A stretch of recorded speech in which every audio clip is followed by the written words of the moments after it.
오늘 함께 보실 말씀은 마가복음 10장 17절에서 31절까지의 말씀입니다. 마가복음 10장 17절에서 31절까지의 말씀을 세번역 버전으로 제가 봉독하도록 하겠습니다. 예수께서 길을 떠나시는데 한 사람이 달려와서 그 앞에 무릎을 꿇고 그에게 물었다. 선하신 선생님, 내가 영원한 생명을 얻으려면 무엇을 해야 합니까? 예수께서 그에게 말씀하셨다. 어찌하여 너는 나를 선하다고 하느냐? 하나님 한 분밖에는 선한 분이 없다. 너는 계명을 알고 있을 것이다. 살인하지 말아라, 간음하지 말아라, 도둑질 하지 말아라, 거짓으로 증언하지 말아라, 속여서 빼앗지 말아라, 내 부모를 공경하여라 하지 않았느냐? 그가 예수께 말하였다. 선생님, 나는 이 모든 것을 어려서부터 다 지켰습니다. 예수께서 그를 눈여겨보시고 사랑스럽게 여기셨다. 그리고 그에게 말씀하셨다. 너에게는 한 가지 부족한 것이 있다. 가서 내가 가진 것을 다 팔아서 가난한 사람들에게 주어라. 그리하면 내가 하늘에서 부활을 차지하게 될 것이다. 그리고 와서 나를 따라라. 그러나 그는 이 말씀 때문에 울상을 짓고 근심하면서 떠나갔다. 그에게는 재산이 많았기 때문이다. 예수께서 둘러보시고 제자들에게 말씀하셨다. 재산을 가진 사람은 하나님의 나라에 들어가기가 참으로 어렵다. 제자들은 그의 말씀에 놀랐다. 예수께서 다시 그들에게 말씀하셨다. 이 사람들아, 하나님의 나라에 들어가기는 참으로 어렵다. 부자가 하나님의 나라에 들어가는 것보다 낙타가 바늘귀로 지나가는 것이 더 쉽다. 제자들은 더욱 놀라서 그렇다면 누가 구원을 받을 수 있겠는가 하고 서로 말하였다. 예수께서 그들을 눈여겨보시고 말씀하셨다. 사람에게는 불가능하나 하나님께는 그렇지 않다. 하나님께는 모든 일이 가능하다. 베드로가 예수께 말씀드렸다. 보십시오. 우리는 모든 것을 버리고 선생님을 따라왔습니다. 예수께서 말씀하셨다. 내가 진정으로 너희에게 말한다.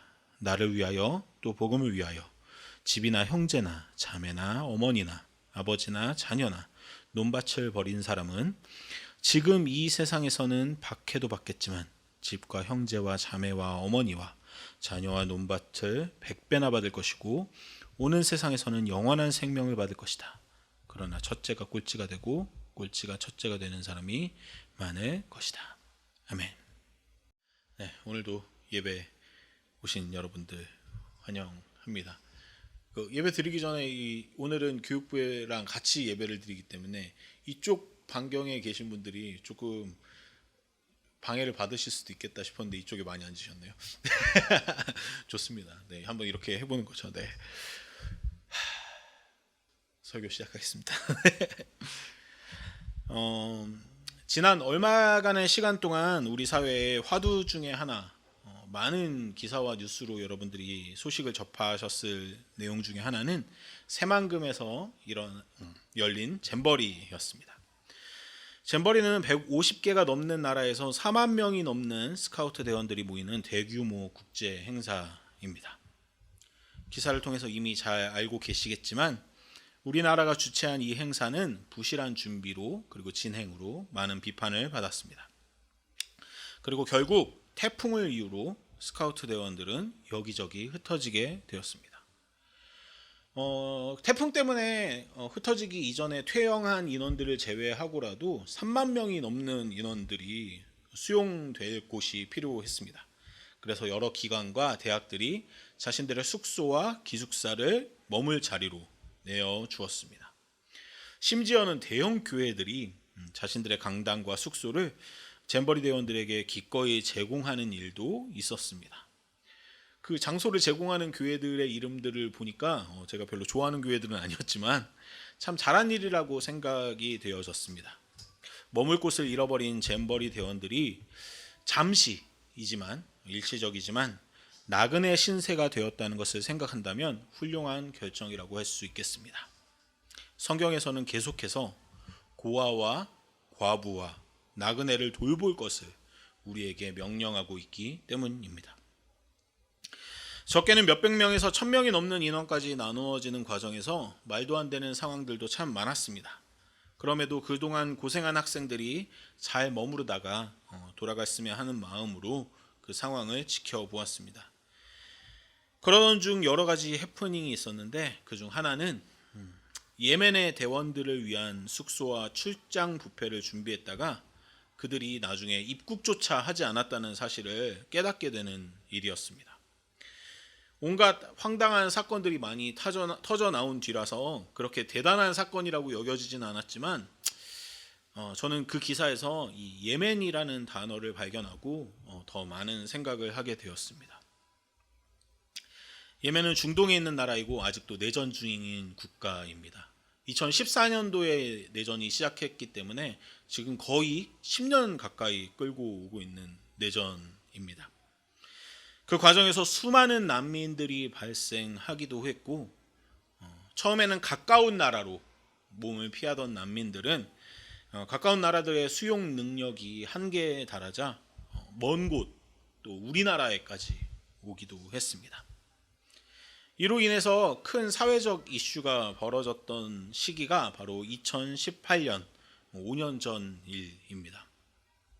제주도에 500명에 가까운 예멘 난민들이 난민 신청을 해왔고 이로 인해서 사회적으로 난민을 어떻게 수용할 것인지에 대한 찬반 양론이 뜨거웠습니다.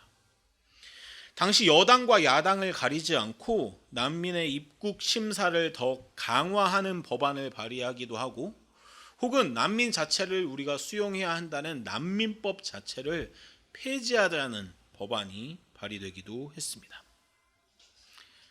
사회적으로 난민 자체를 반대하는 여론이 강했던 시기였죠. 그리고 그때 교회는 어떻게 움직였을까요? 잼버리 대원들에게 기꺼이 자신들의 숙소를 내어주던 한국 교회는 그때 열심히 난민 혐오에 앞장섰습니다.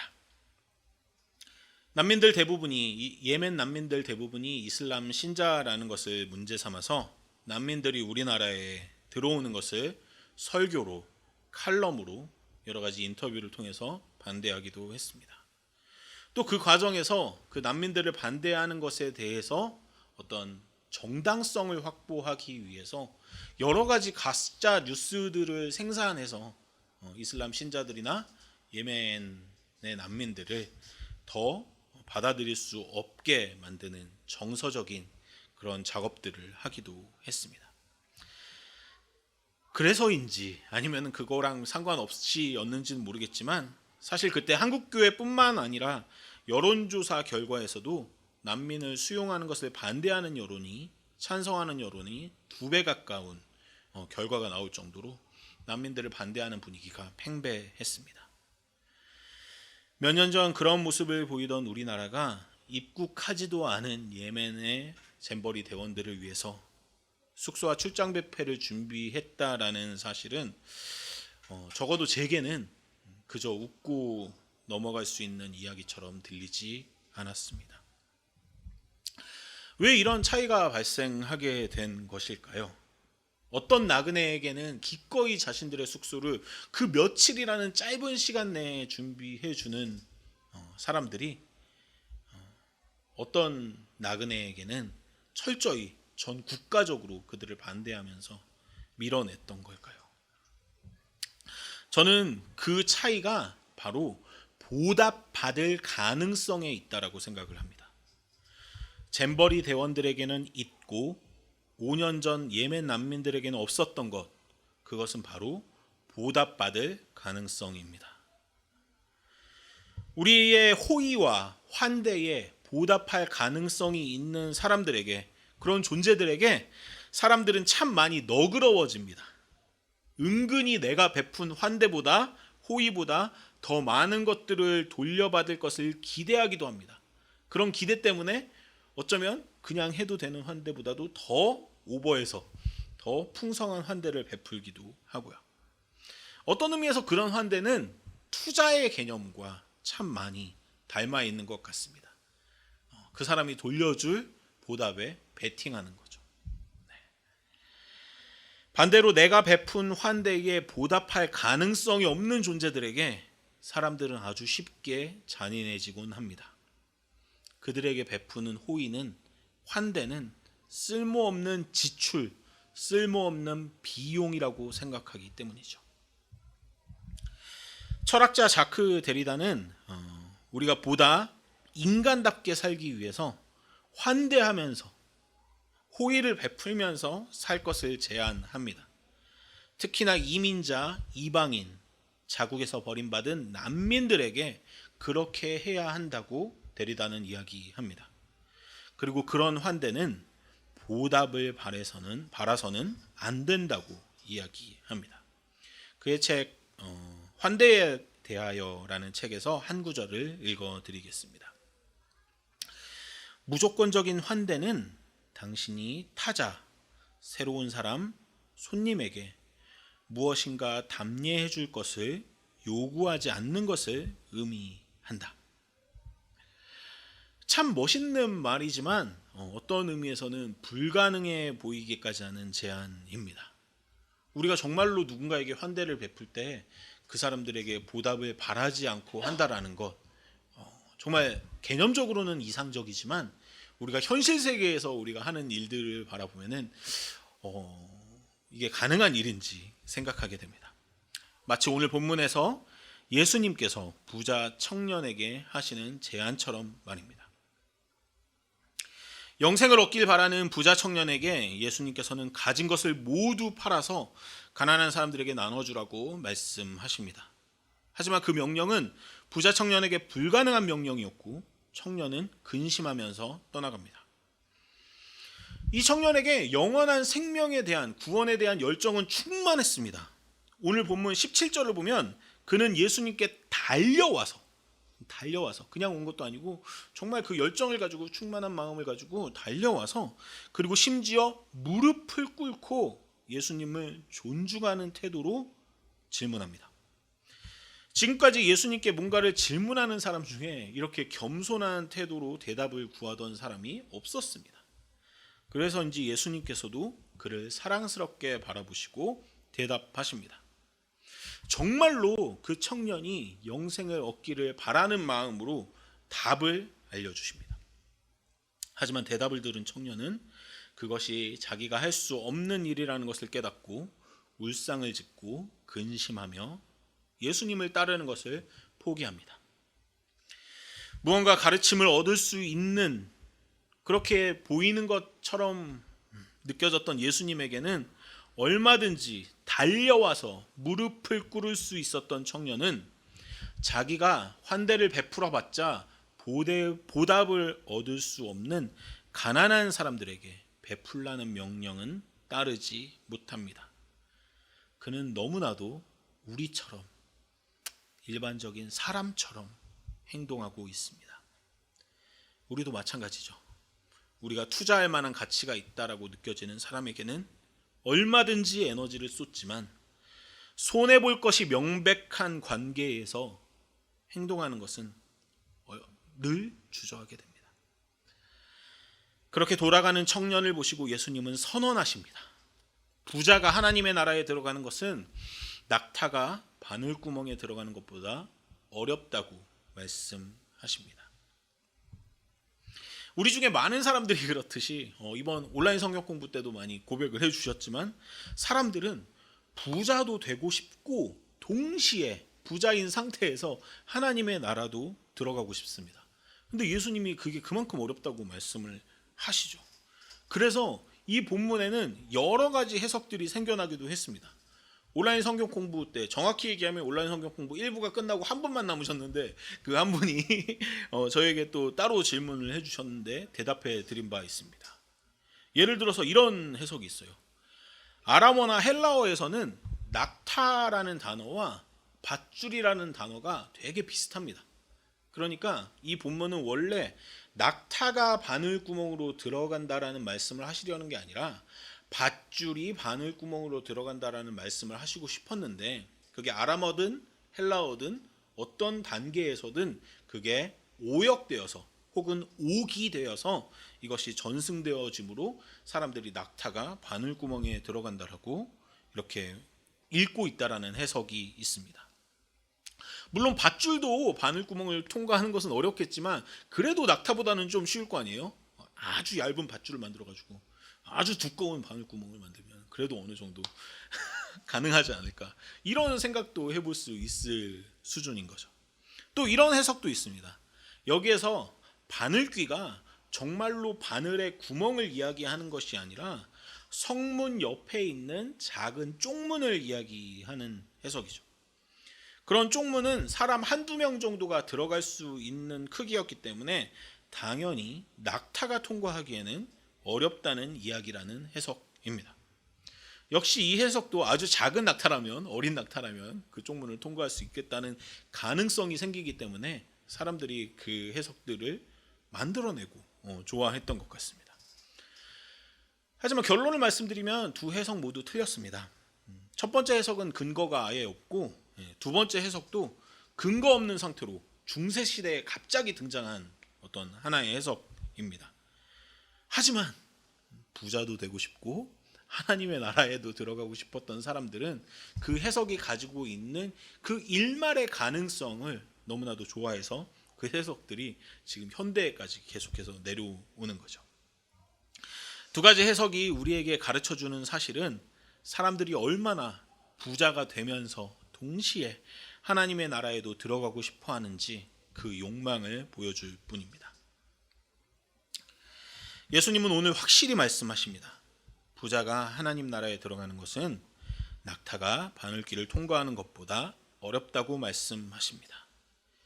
아니, 그 말씀은 그냥 어렵다고 말씀하신 게 아니라 낙타가 바늘길을 통과하는 것은 불가능하기 때문에 부자가 하나님 나라에 들어가는 것도 불가능하다고 말씀하시는 것입니다.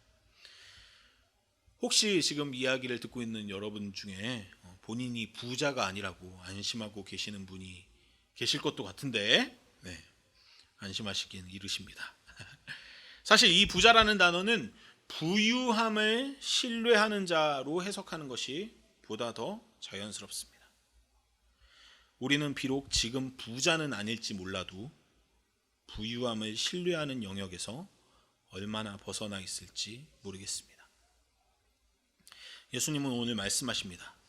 우리가 부유함을 신뢰하는 한, 하나님이 아닌 물질을 더 좋아하는 한 우리는 결코 하나님 나라에 들어갈 수 없다고요. 이 말씀에서 자유로울 수 있는 사람은 없습니다. 저 또한 마찬가지입니다. 부유함과 궁핍함 중에 무엇을 선택하냐고 저한테 누군가 질문한다면 거짓말로 궁핍함이라고 얘기할 수도 있겠지만 저 또한 제 안에 부유함을 신뢰하는 마음이 있다는 것을 부정할 수 없습니다.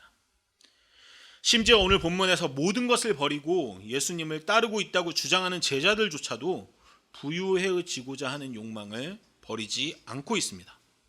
예수님을 따른다면 언젠가 더 큰 물질적, 권력적 보상을 얻게 될 것이라는 투자자의 자세로 그들은 예수님을 따르고 있습니다.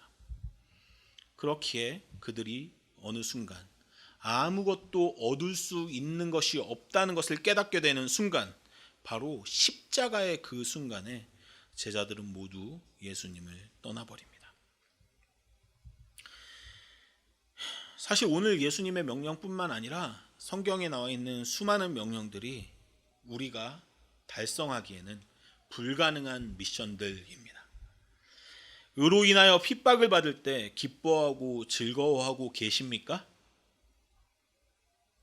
오른손이 한 일을 왼손이 모르게 할 수 있는 분들이 여기 계신가요? 원수를 미워하지 말라는 것도 아니고 사랑하라는 명령은 도대체 가능한 명령입니까? 성경은 이처럼 불가능한 명령들로 가득합니다.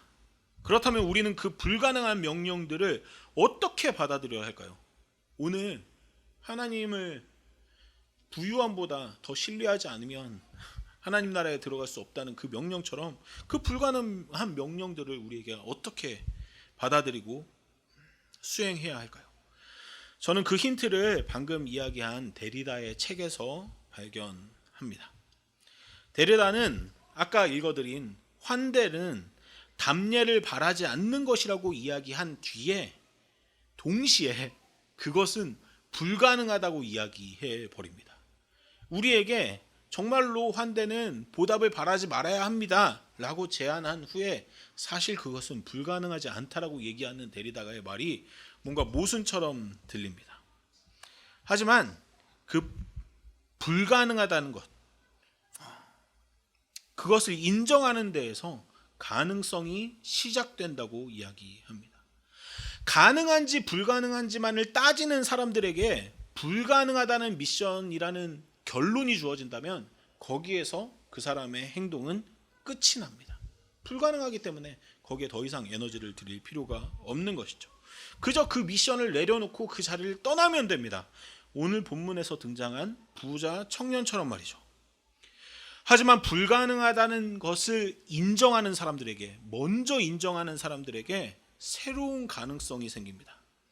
불가능하다는 것은 알지만 그 미션이 가치 있는 미션이라고 생각한다면 계속해서 도전할 수 있는 그런 가능성 말이죠. 가능한지 불가능한지 따지는 집착에서 벗어나 내가 할 수 있는 만큼을 하는 것에 의미를 두는 것입니다. 다시 오늘 본문으로 돌아갑니다. 불가능한 미션, 즉 부유함을 신뢰하지 말라고 말씀하시는 예수님에게 제자들이 묻습니다. 그럼 도대체 우리는 누구나 부유함을 신뢰하는 사람들인데 도대체 누가 구원을 받을 수가 있습니까? 제자들도 알고 있는 거죠. 누구나 부유함을 신뢰하고 있고 자신들조차도 부유함을 신뢰하고 있다는 사실을요. 그것은 버릴 수 없는 인간의 당연한 욕망이기 때문입니다. 그런 제자들에게 예수님은 말씀하십니다. 사람에게는 불가능하나 하나님에게는 모든 일이 가능하다고요. 우리는 불가능한 미션 앞에서 예수님이 덧붙이신 이 말씀을 종종 잊어버립니다. 그래서 어떤 미션이 우리에게 주어졌을 때, 하나님의 어떤 명령이 우리에게 주어졌을 때 그것을 내가 할 수 있는지 없는지에만 집착합니다. 나의 영역 안에서 가능성과 불가능성을 따지는 것은 철저히 나만을 신뢰하고 있다는 증거입니다. 할 수 없는 일이라고 그 문제를 그냥 놓아버린다면 우리는 보이지 않는 하나님의 가능성까지도 그냥 무시해버리는 것입니다. 사실 우리가 그렇게 우리 안에서 가능성과 불가능성을 찾는 것은 어떤 의미에서는 당연합니다. 우리의 삶을 돌아보면 희망이 없는 것처럼 보이거든요. 내가 정말 보답을 바라지 않고 다른 이들에게 환대를 베풀 수 있을까? 성찰해 보는 거죠. 내가 정말 부유함을 신뢰하는 것을 멈출 수가 있을까? 하나님의 명령을 따를 수는 있고, 내가 정말 성경은 그리고 기독교는 예수님을 계속 닮아가야 한다고 하는데 내가 예수님을 닮기에 가능한 사람인가? 이것들을 계속해서 우리가 성찰하면 모든 답은 불가능하다는 결론에 이릅니다. 그리고 우리는 때때로, 아니 자주 그 미션들을 내 삶의 자리에서 아예 치워버립니다. 불가능한 미션들이니까. 그 문제들을 모두 내 삶의 자리에서 치워버림으로 하나님에 대한 신뢰가 없음을 스스로 증명하고 있지는 않은지 여러분들에게 한번 질문하고 싶습니다. 우리에겐 불가능합니다. 성경의 여러 가지 미션들은 우리에게 불가능한 미션들입니다. 우리 거기에서 시작할 수 있었으면 좋겠습니다. 하나님께는 가능합니다. 우리 거기로 달려갈 수 있었으면 좋겠습니다. 나는 안 되지만 하나님 안에서 불가능이 없다는 사실을 신뢰하면서 나갈 수 있었으면 좋겠습니다. 오늘 본문의 부자 청년처럼 불가능한 미션 앞에서 그저 근심하고 돌아가지 말고 포기하지 말고 내가 할 수 있는 일들을 감당하고 부족한 부분들은 하나님께 맡길 수 있는 저와 여러분들이 될 수 있었으면 좋겠습니다. 다른 사람들에게 이해득실의 자세로 접근하던 우리를 무조건적인 환대의 자세로 바꿔주실 하나님을 한번 신뢰해 볼 수 있었으면 좋겠습니다. 부유함을 신뢰하는 것을 도대체 멈출 수가 없을 것만 같은 우리를 멈춰주실 하나님을 한번 신뢰해 볼 수 있었으면 좋겠습니다. 나를 신뢰하는 것을 멈추고 하나님을 신뢰하는 대로 나아갑시다. 그때 우리 안에 하나님 나라에 들어갈 수 있는 새로운 가능성이 생깁니다. 우리에게 새로운, 아니 유일한 구원의 가능성이 생깁니다. 나의 가능성을 계산하는 것을 멈추고 하나님을 신뢰함으로 하나님의 가능성의 영역으로 들어가는 저와 여러분들이 되시길 간절히 소망합니다. 기도하시겠습니다. 하나님, 예배 때마다 고백합니다. 우리는 죄인입니다. 다른 이들을 계산적으로 대하고 부유함을 신뢰하는 것을 멈추지 않는 우리는 하나님 앞에 죄인입니다. 하지만 거기서 멈추지 않길 원합니다. 거기서 돌아서지 않길 원합니다. 죄인인 상태로 그저 예수님을 따르는 것을 멈추지 않길 원합니다. 하나님을 신뢰하길 원합니다. 이런 우리에게 예수님처럼 살아갈 수 있는 가능성을 주시는 하나님을 신뢰하길 원합니다. 오늘도 내일도 지금 우리 앞에는 불가능한 미션들이 주어져 있습니다. 다른 이들을 보답을 바라지 않고 환대하는 것, 부유함을 소망하는 것을 멈추고 하나님 나라를 소망하는 것, 내 능력으로는 불가능한 미션이라는 것을 인정하고 하나님을 신뢰하며 나아가는 우리가 되길 원합니다. 그럴 때 나의 삶의 자리를 하나님의 나라로 만들어 주시는 구원의 역사가 있다는 것을 믿고 따르고 경험하는 우리 모두가 되길 간절히 소망합니다. 먼저 그 길 걸어가신 하나님을 온전히 신뢰하신 예수님 이름으로 기도드렸습니다. 아멘.